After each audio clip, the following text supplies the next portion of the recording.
Puji Tuhan. Salam, selamat sore semuanya. Apa kabar saudara-saudara?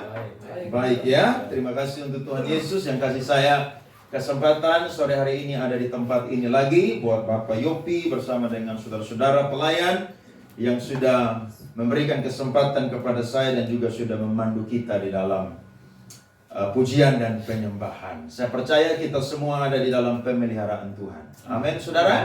Baik, mari kita buka Alkitab kita.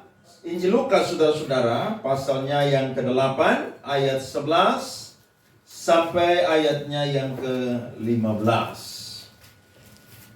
Injil Lukas, pasalnya yang ke-8, ayat 11 sampai ayatnya yang ke-15. Dan saya akan berbicara dengan judul Kristen yang berbuah. Kita akan baca firman ini bersaut-sautan. Saya duluan ayat 11, saudara ayat 12.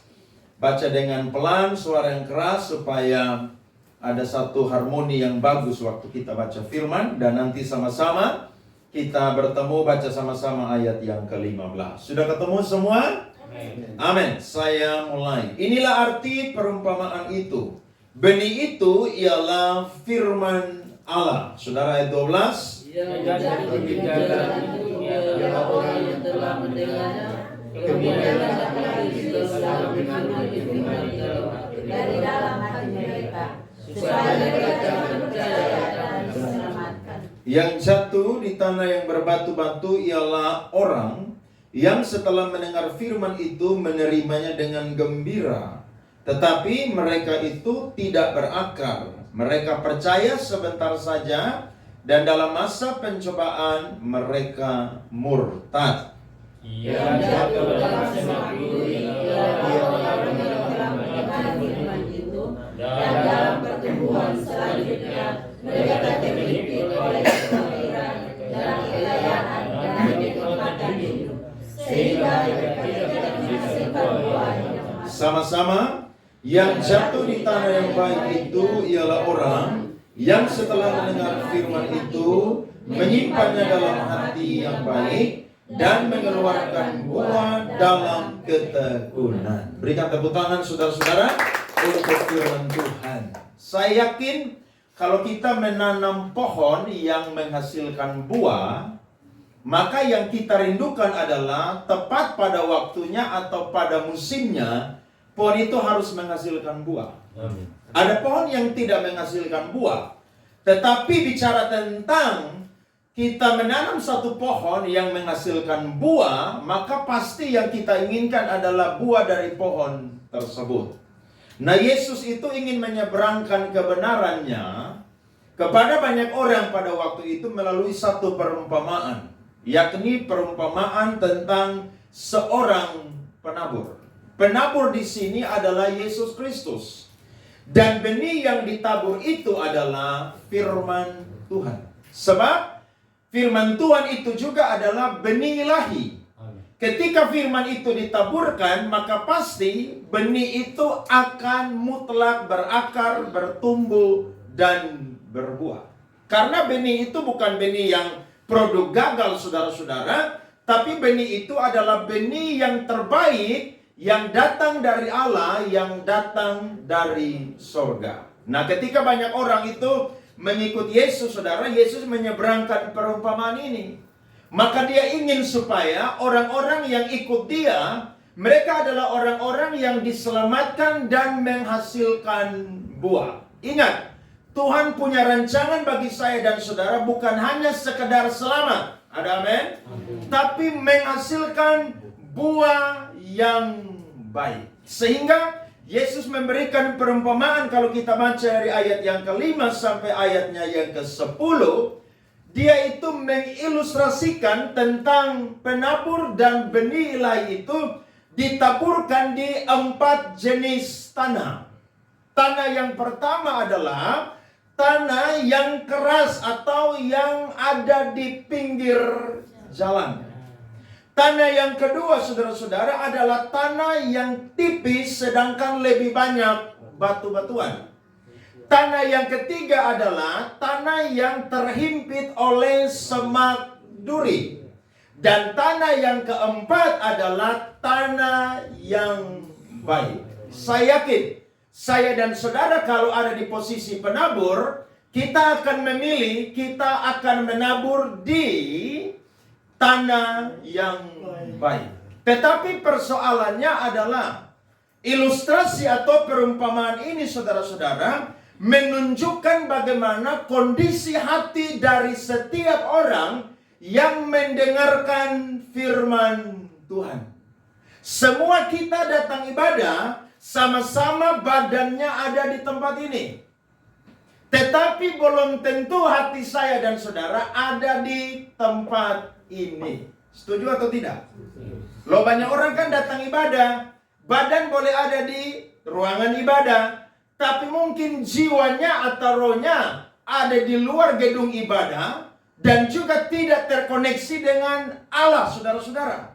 Sehingga Yesus menyeberangkan perumpamaan ini, ada 4 tipe jenis tanah atau 4 tipe tanah hati dari manusia. Dan saya berdoa, saya dan saudara ada di posisi tanah yang keempat, yakni tanah yang baik. Di mana benih itu, saudara, ketika ditaburkan, maka benih itu akan mati, akan berakar, akan bertumbuh, dan menghasilkan buah. Ternyata persoalannya bukan pada sang penabur, tetapi persoalannya, saudara-saudara, pada tanah tersebut. Makanya kalau saudara datang ibadah, saudara tidak boleh lihat hamba Tuhan itu siapa dan saudara itu baru meresponi firman Tuhan. Ada amin? Siapapun yang berdiri, yang dipercaya oleh Allah, dia adalah orang yang diutus oleh Allah. Orang Kristen sekarang pilih-pilih pengkhotbah. Kalau yang suka dengar khotbah lucu, dia akan pergi. Kalau ibadah, yang khotbah pendeta yang lucu. Kalau pendeta yang khotbah keras, yang bongkar dosa, dia tidak mau pergi. Itu saya udah tahu tuh, pasti pendeta sindir-sindir saya tuh dari atas mimbar. Kalau ada jemaat saudara-saudara yang suka dengan khotbah yang keras, dia akan pilih-pilih pendeta ketika pendeta yang khotbah itu mungkin tidak keras secara kata-kata, tetapi firman-Nya memberkati. Nah, persoalannya bukan pada sang penabur, bukan pada benih, tetapi pada tanah hati kita. Ada amin, saudara? Amen. Dan ketika tanah itu menerima benih, maka ada indikator, ada hasil yang mereka keluarkan, saudara-saudara, sesuai dengan apa yang mereka itu responi. Yang pertama, saya catat menurut firman Tuhan ayat yang ke-11, Alkitab berkata, kemudian datanglah iblis, lalu mengambil firman itu dari dalam hati mereka, supaya mereka jangan percaya dan diselamatkan. Tanah yang pertama atau tanah yang modelnya keras seperti tanah yang di pinggir jalan, itu adalah orang Kristen yang hatinya ketika dengar firman, saudara-saudara, dia itu tidak meresponi dengan hati. Dia boleh punya telinga 2 untuk dengar, tapi hatinya keras, tidak mau dengar firman Tuhan. Saudara pernah begitu atau tidak? Saya dulu begitu, saudara. Kalau saya pergi gereja, pendeta kalau khotbah, saya lari keluar dari gereja. Karena saya benci dengan pendeta ketika dia khotbah tuh dia tampar-tampar jemaat itu dengan firman Tuhan, saudara. Sehingga kita yang dengar kalau kuat tersinggung pasti akan tersinggung. Telinga boleh dengar, tetapi hati itu tidak menerima. Berapa banyak orang Kristen yang hatinya tuh keras waktu dengar firman Tuhan. Waktu dengar firman Tuhan, dia berkata, pendeta ngomong sama aja. Hari ini saya punya pergumulan, Tuhan belum tolong-tolong saya juga. Saya sudah datang gereja setiap hari Minggu beribadah, tetapi masalah saya belum selesai juga. Bahkan saya pun juga sering kali aktif dalam persekutuan doa, tetapi hidup saya sama-sama saja. Persoalannya bukan pada sang penabur, bukan pada benih, tetapi pada hati kita yang adalah keras untuk tidak terbuka dengan firman. Saudara, coba buka firman Tuhan. Kisah Rasul pasalnya yang ke-16 ayatnya yang ke-14. Satu orang baca buat kita. Cepat saudara-saudara. Kisah Rasul pasal 16 ayatnya yang ke-14. Seorang dari perempuan-perempuan itu yang bernama Lydia turut mendengarkan. Ia seorang penjual kain ungu dari kota Tiatira yang beribadah kepada Allah. Tuhan membuka hatinya sehingga ia memperhatikan apa yang dikatakan oleh Paulus. Amin. Saudara lihat, ada satu contoh data Alkitab yang menunjukkan bahwa ada satu orang perempuan yang kaya. Dia adalah pengusaha. Ketika Paulus ada di Filipi, saudara-saudara, dia itu waktu dengar Paulus berkhotbah mengajar, dia bukan cuma buka dia punya telinga, tapi dia buka dia punya hati. Sehingga waktu firman Tuhan ditaburkan, saudara-saudara, maka dia dijamah oleh Roh Kudus, dia menyerahkan dirinya, dan ayat 15 berkata, dia dan seisi rumahnya dibaptis menjadi orang percaya. Ada amin, saudara? Amin. Lihat tuh, orang kalau dengar firman hatinya terbuka, perubahan pasti akan terjadi. Tetapi kalau dengar firman dia berkata, saya udah tahu firman Tuhan itu, saya juga sudah sering dengar firman Tuhan itu. Pasti pendeta khotbah pasti akan menjurus ke sini atau bicara tentang ini. Saya mau berkata, firman sama, tetapi rema dari Tuhan selalu berbeda datang bagi saya dan saudara. Kebutuhan saya dan saudara seperti apapun, firman Tuhan sanggup menjawab dengan pemberitaan firman Tuhan. Makanya kita ini kalau dengar firman Tuhan, hati harus terbuka. Saya ini pendeta, ya, saya sekolah teologi. Tapi kalau ada hamba Tuhan yang khotbah, yang bukan sekolah teologi, saya pasti ambil Alkitab, saya pasti ambil pulpen untuk catat. Sekalipun dia tidak menempuh pendidikan teologi, tapi saya yakin kalau dia khotbah 1 jam, minimal 5-10% ada berkat rohani yang Tuhan titip lewat bibir kata dia yang dia sampaikan, dan itu memberkati. Amin, saudara. Amin. Jadi kita ini tidak boleh sombong, saudara, untuk dengar firman.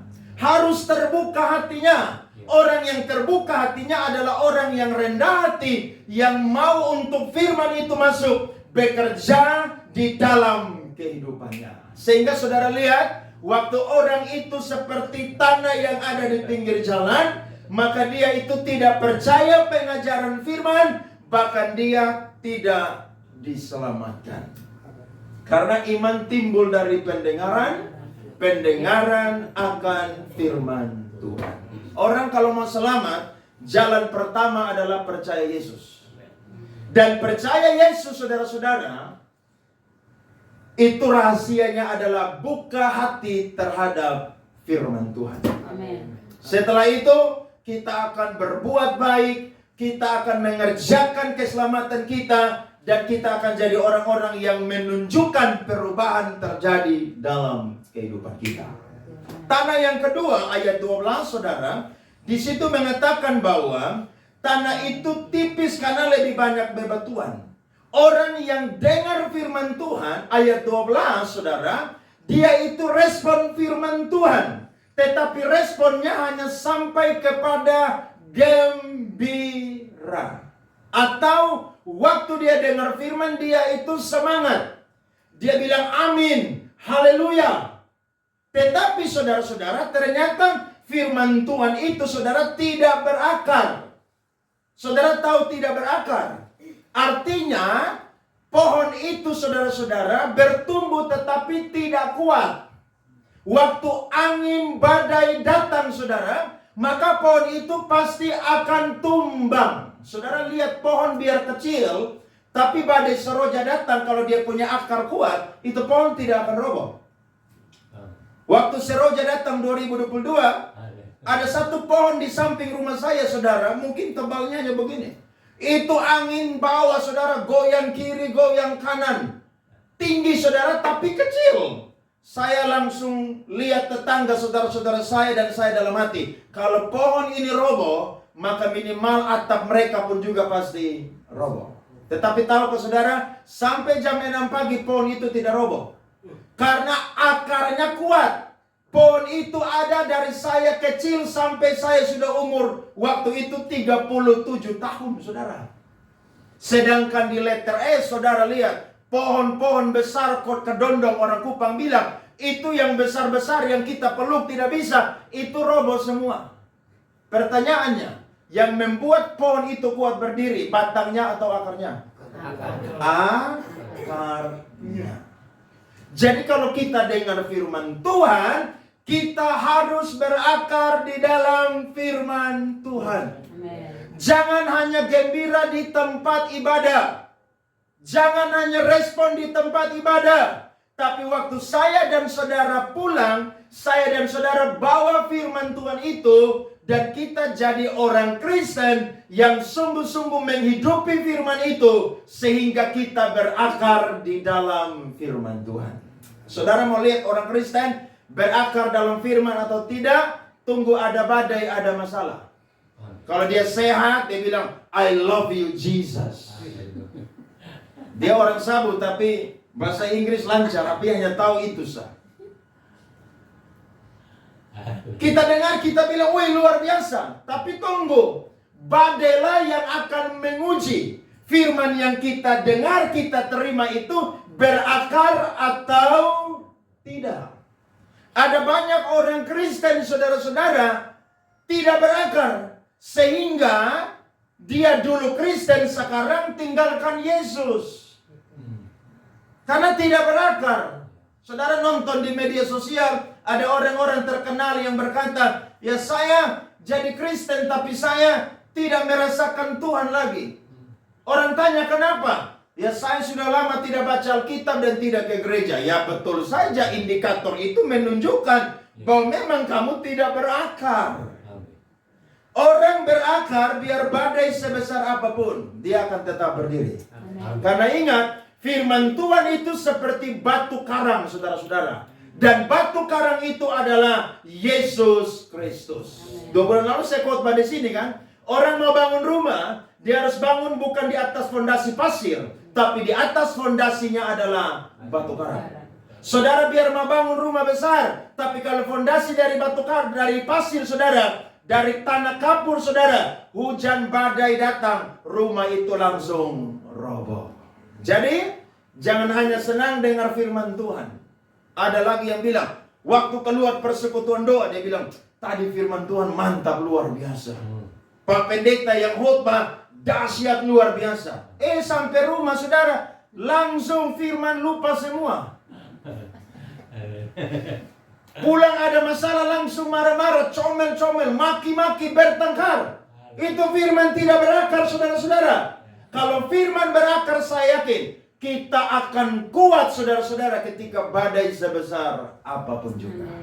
Dan yang ketiga, saudara lihat ayatnya yang ke-14, firman Tuhan berkata, di situ ada jenis tanah yang menghasilkan pertumbuhan. Tetapi tanah itu, saudara-saudara, dihimpit oleh yang namanya apa, saudara-saudara? Semak duri. Semak duri di situ bicara tentang apa? Kekhawatiran, kekayaan, dan kenikmatan apa? Hidup. Sehingga orang model begini tidak menghasilkan buah yang matang. Alias iring Tuhan setengah-setengah. Saudara makan buah yang tidak matang, saudara enak atau tidak? Ini mau musim mangga kan? Saudara lihat mulai orang Samau jual. Saudara lebih pilih makan mangga Mas Modok atau mangga yang matang betul? Matang betul. Kalau ibu-ibu hamil dia suka yang Mas Modok.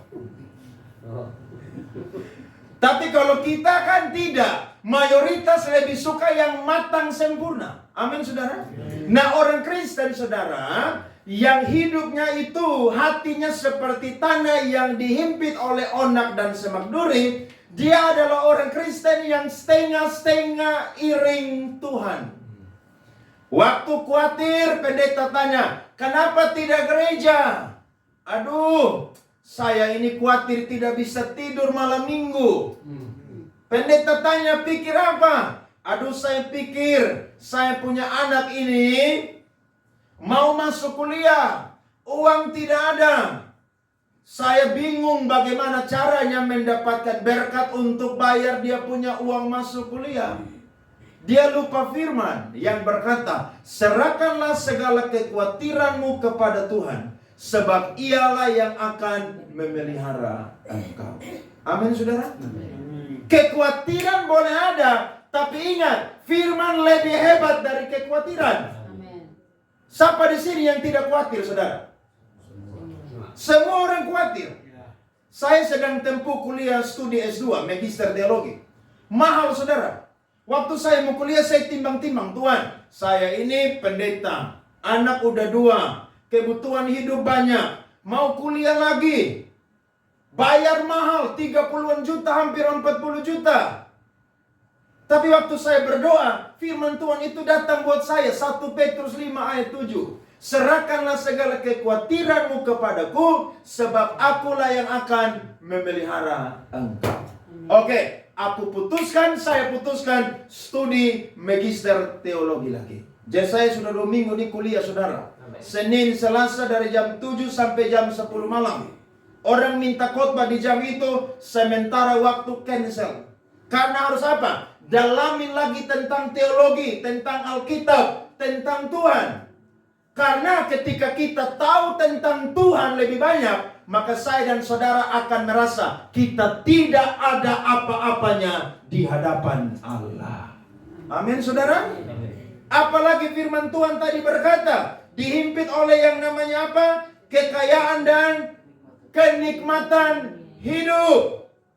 Hidupnya itu cuman kejar apa? Uang. Pendeta tanya, kenapa hari Minggu tidak gereja? Jualan di pasar, Pak Pendeta. Loh, emangnya hari Senin sampai Sabtu kurang? Tidak, tapi hari Minggu itu lebih rame. Bayangkan aja, cari uang setiap hari. Lu mati, lu mau bawa di mana itu uang? Halo? Makanya saya kalau ke gereja setiap hari Minggu pagi, pelayanan kadang-kadang sore, saya lihat orang Kristen tuh berdagang setiap hari. Saudara kalau baca Alkitab, kitab Keluaran, ada satu hukum yang orang Israel tidak boleh langgar, yakni hukum Sabat. Ingatlah dan kuduskanlah hari Sabat. Hari Sabat itu Tuhan contohkan waktu dia itu berhenti ketika mencipta. Bukan karena dia capek mencipta. Karena dia berfirman semuanya jadi.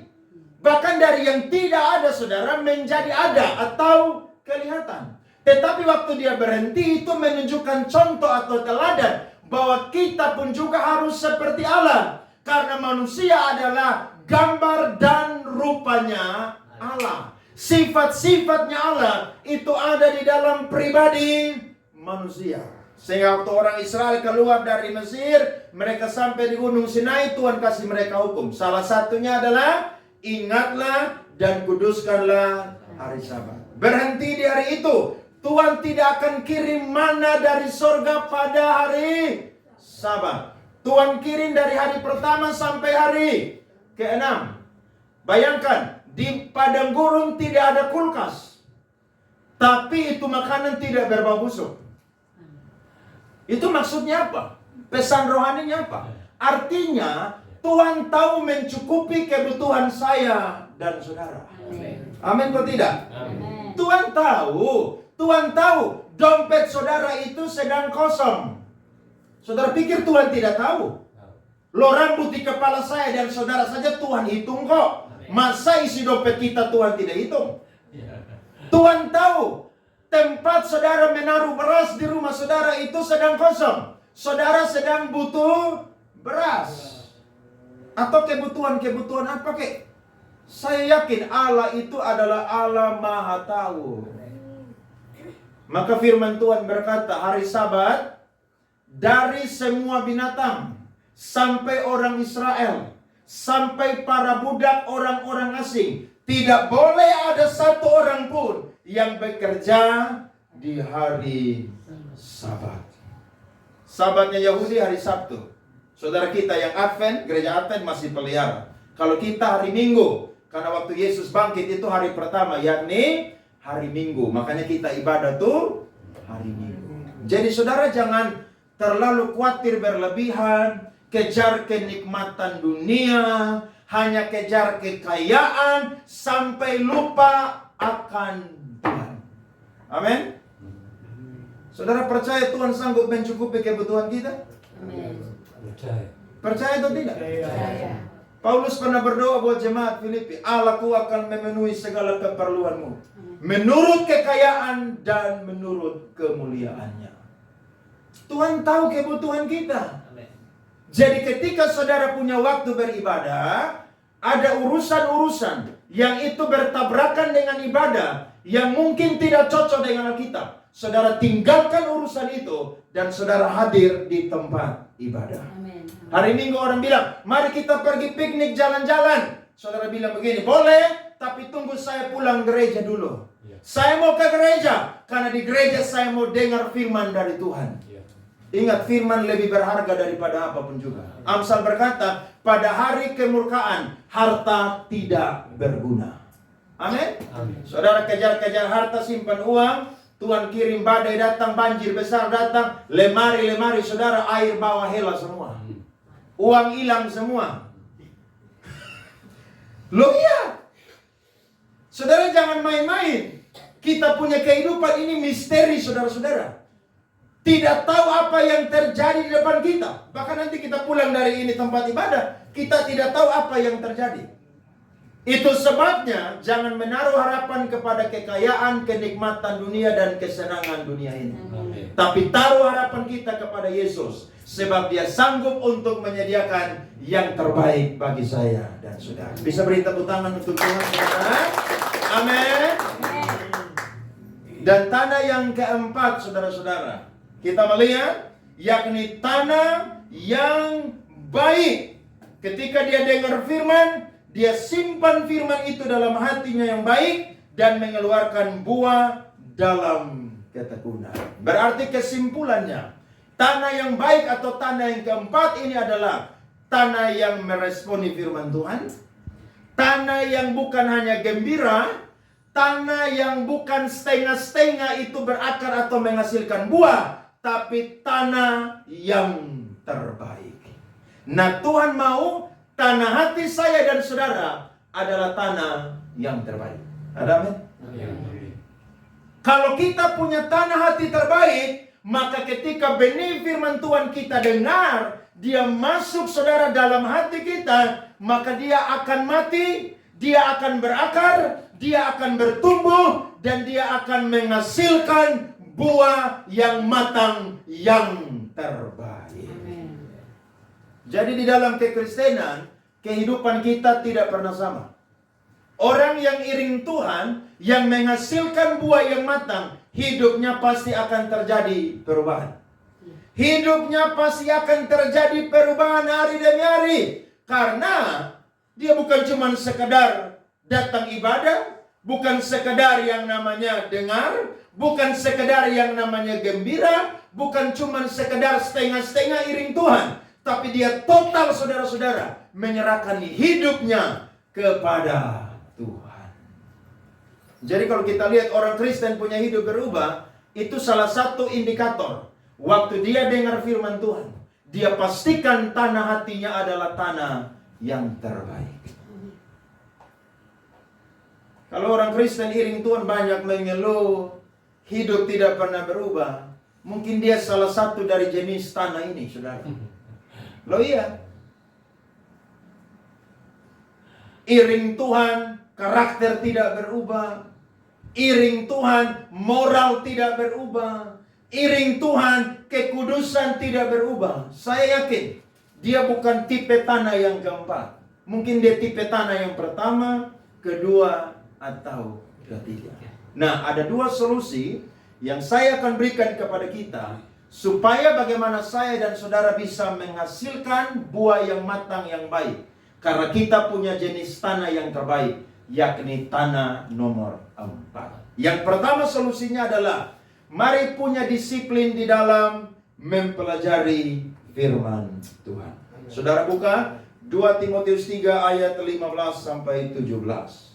2 Timotius 3 ayat 15 sampai 17. Yes. Ingatlah juga bahwa dari kecil engkau sudah mengenal kitab suci yang dapat memberi hikmat kepadamu dan menuntun engkau kepada keselamatan oleh iman kepada Kristus. Ayat 16. Segala tulisan yang diilhamkan Allah memang bermanfaat untuk mengajar, menyatakan kesalahan, memperbaiki kelakuan, dan untuk mendidik orang dalam kebenaran. Ayat 17. Dengan demikian, tiap-tiap manusia kepunyaan Allah diperlengkapi untuk setiap perbuatan baik. Amin. Saudara lihat, Timotius sejak kecil sudah mengenal kitab suci.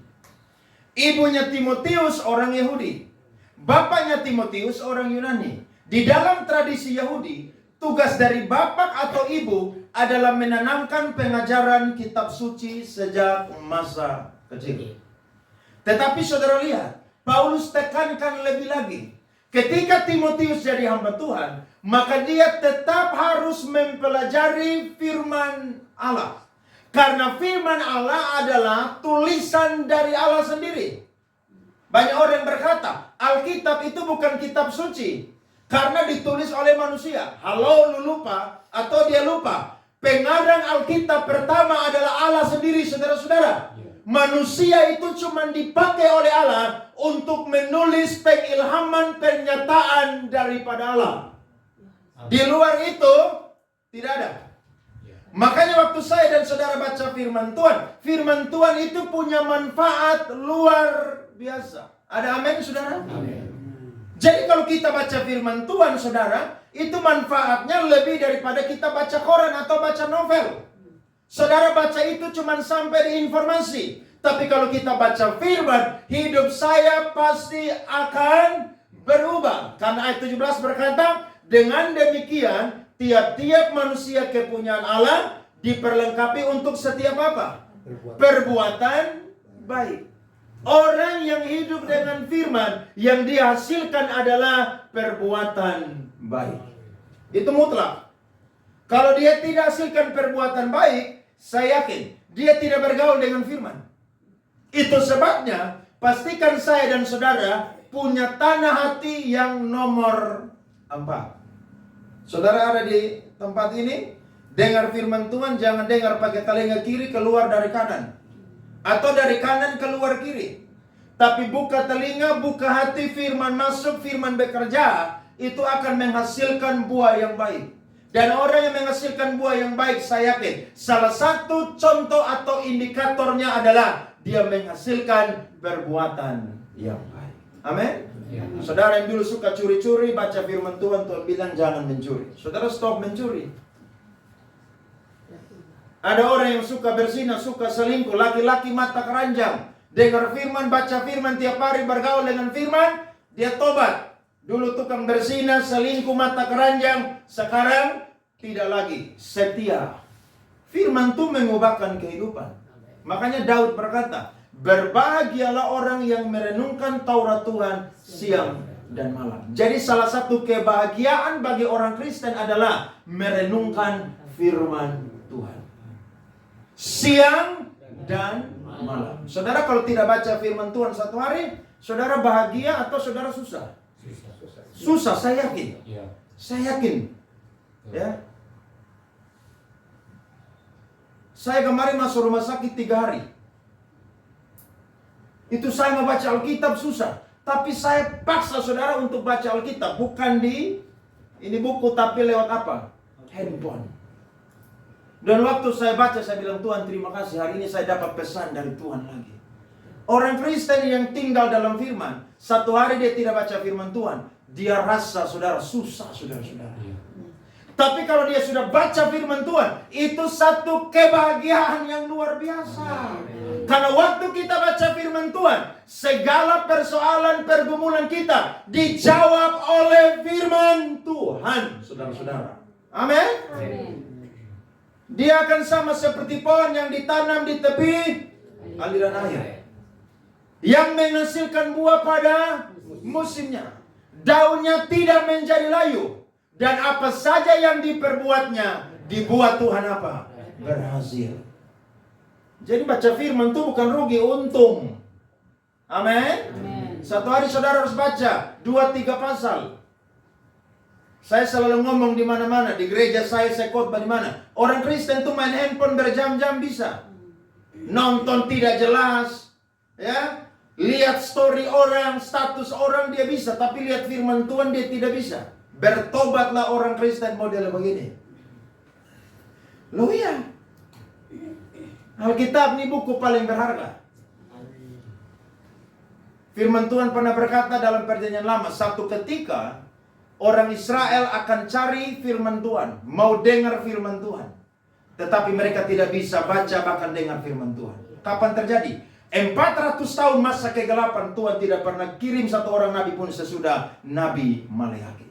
Jadi waktu kita punya Alkitab nih saudara, jaga ini Alkitab dengan sebaik mungkin. Amin. Hargai ini buku yang paling berharga dari semua buku yang ada di rumah kita. Jangan parong-parong di situ, orang Kupang bilang. Parong tapi tidak baca. Nanti sakit udah stadium 4 baru peluk Alkitab. Bilang, beli yang paling besar supaya saya peluk, supaya Tuhan sembuhkan. Gak ada guna itu. Yang ada lu napas sesak dan mati cepat di situ tuh. Loh iya. Saya ini pendeta keliling semua rumah sakit, doakan orang sakit. Kalau saya udah sampai, Pak Andre udah sampai, ambil Alkitab cepat, ambil Alkitab cepat. Loh, Alkitab tuh dibaca waktu sehat. Jadi waktu sakit tuh subiasa. Iya kan? Pas sakit baru mau baca. Yang ada bukan dia yang baca, dia suruh orang yang jaga yang baca kasih dia. Baru setan dulu dong. Biar kalau susah di situ. Baca firman. Amin. Karena firman pasti akan bekerja dalam kehidupan saya dan saudara. Coba buka Esra 7 ayat 10. Esra pasalnya yang ke-7 ayat yang ke-10. Saya baca untuk kita semua. Perhatikan. Esra 7 ayat yang ke-10. Sebab Esra telah bertekad untuk meneliti Taurat Tuhan dan melakukannya, serta mengajar ketetapan dan peraturan di antara orang Israel. Alkitab berkata dia buat apa di situ saudara? Dia bertekad untuk apa? Meneliti. Saudara tahu kata meneliti?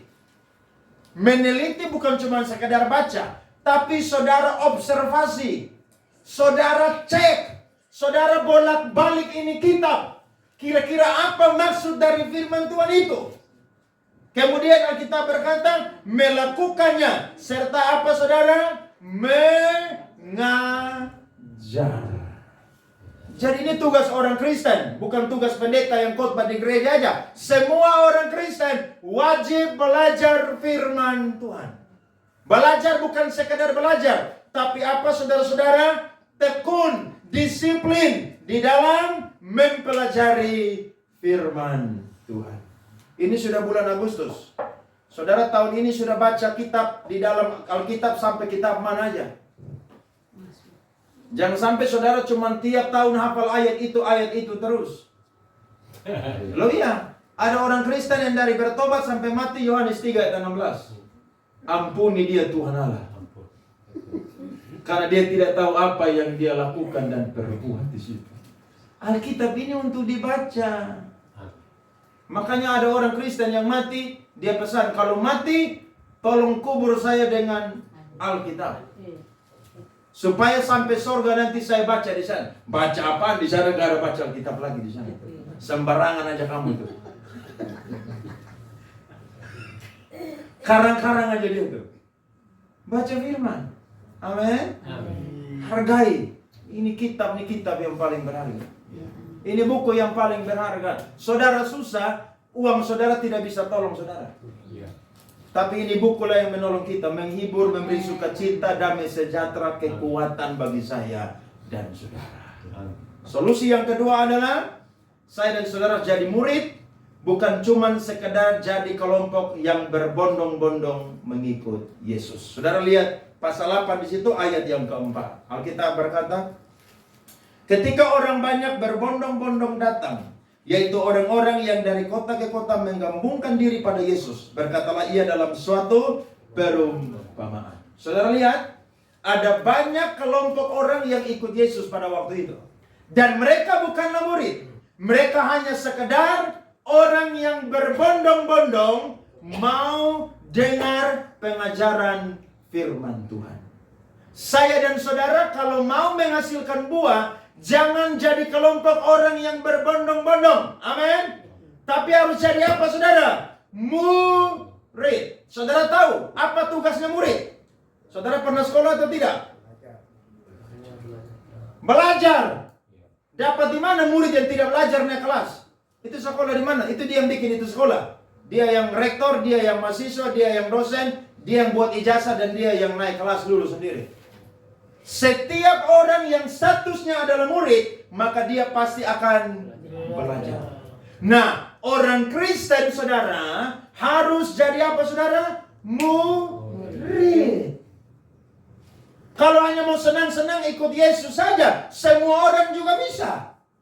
Tapi kalau mau jadi murid, saya dan saudara harus jadi manusia pembelajar. Belajar Alkitab. Baca buku-buku rohani supaya iman saya dan saudara bertumbuh dan kuat, saudara-saudara.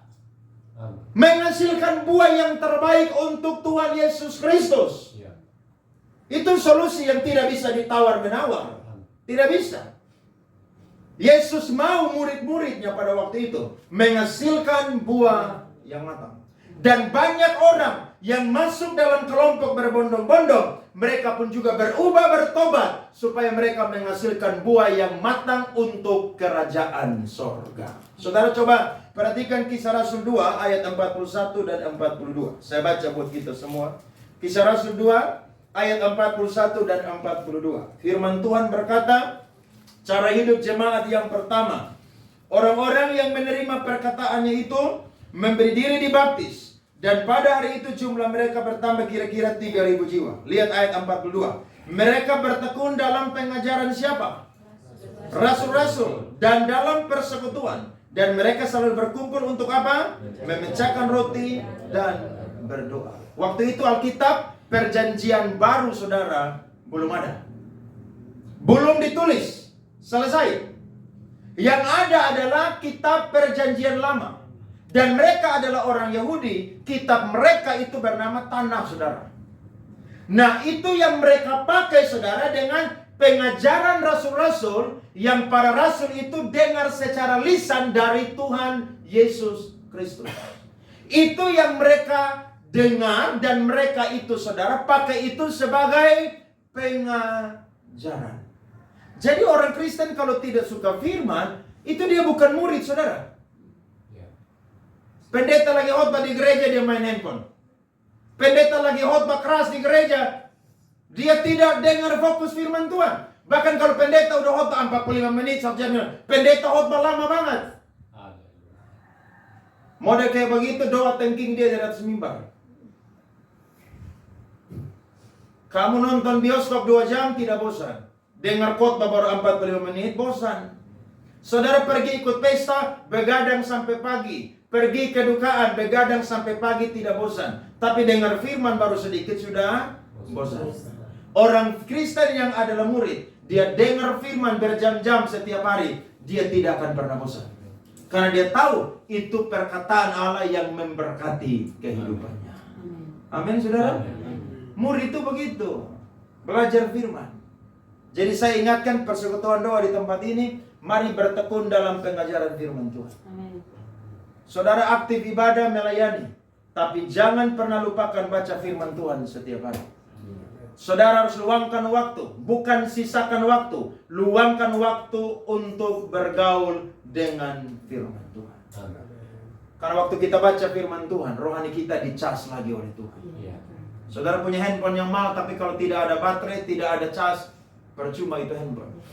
Tapi ketika dicas, saudara, dia akan menyala. Dan waktu saya dan saudara iring Tuhan dan menyala, saya percaya Tuhan akan melakukan karya-karya hebat lewat kehidupan saya dan saudara. Seseorang tidak akan diberkati, tidak akan dipakai kalau dia tidak cinta firman Tuhan. Kalau dia cinta firman Tuhan, pasti dia akan diberkati, dia akan dipakai oleh Tuhan untuk menjadi alat kemuliaan. Amin, saudara. Saudara diberkati dengan firman Tuhan ini. Beri tepuk tangan kepada Tuhan. Mari kita berdoa. Amin untuk pemberitaan firman Tuhan.